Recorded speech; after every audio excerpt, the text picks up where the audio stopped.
Please state your name. Good afternoon. Good afternoon. My name is Dr. Andrew Park. I'm the president of the Ontario Medical Association. Thank you for having me here today on behalf of Ontario's 43,000 physicians. The OMA appreciates the government's desire to improve home and community-based care.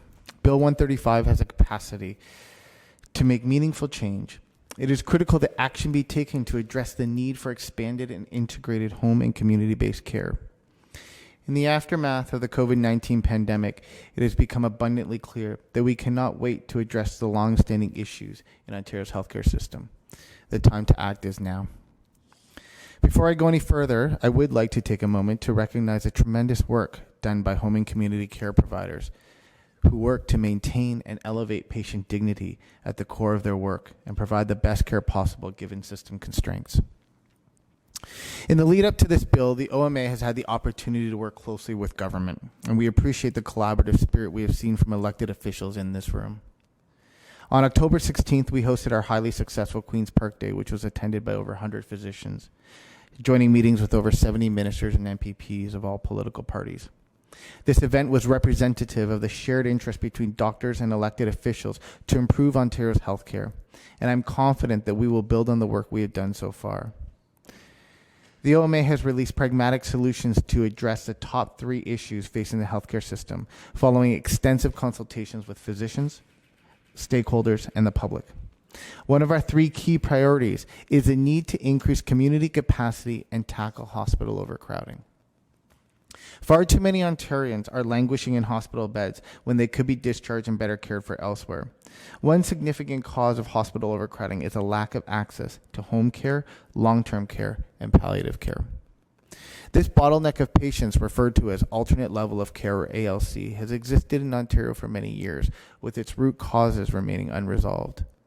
In the meantime, extended hospitalization comes with risk of adverse outcomes, such as accelerated functional decline, infections, delirium, and falls. We can and must do better for these patients. First, we must focus on funding home care and home care providers. When physicians refer patients to home care, the case is often accepted immediately. But there may be a delay between acceptance and provision of care that can span weeks, if not months. There are simply not enough professionals, nurses, and personal support workers to provide this necessary care. And as a result, our patients must rely on informal caregivers such as partners, family, and friends to provide the support. One of the root causes behind home care staff shortages is a significant wage differential between home care and other sectors. The Ontario government must accelerate its efforts to recruit and retain home care staff, which means paying them a wage that makes it abundantly clear how vital they are. Another key solution is embedding care coordinators and home care professionals in primary care teams.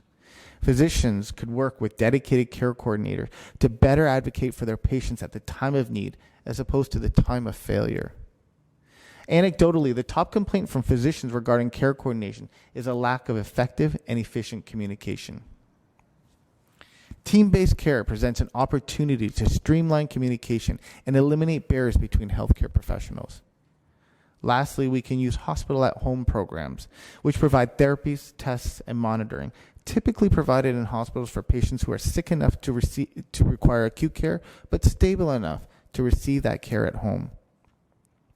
These programs require flexible home visits, remote monitoring, and 24/7 access to healthcare professionals. In Canada, British Columbia and Alberta have formally implemented programs like this.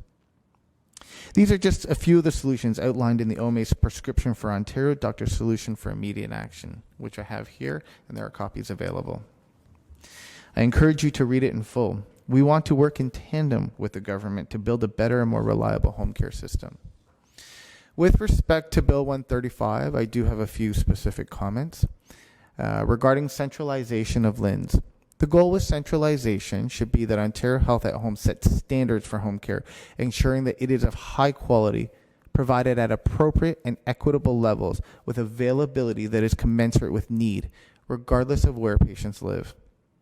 The balance, however, is that Ontario at Home must avoid one-size-fits-all approach, prioritizing autonomy for OHTs and healthcare professionals.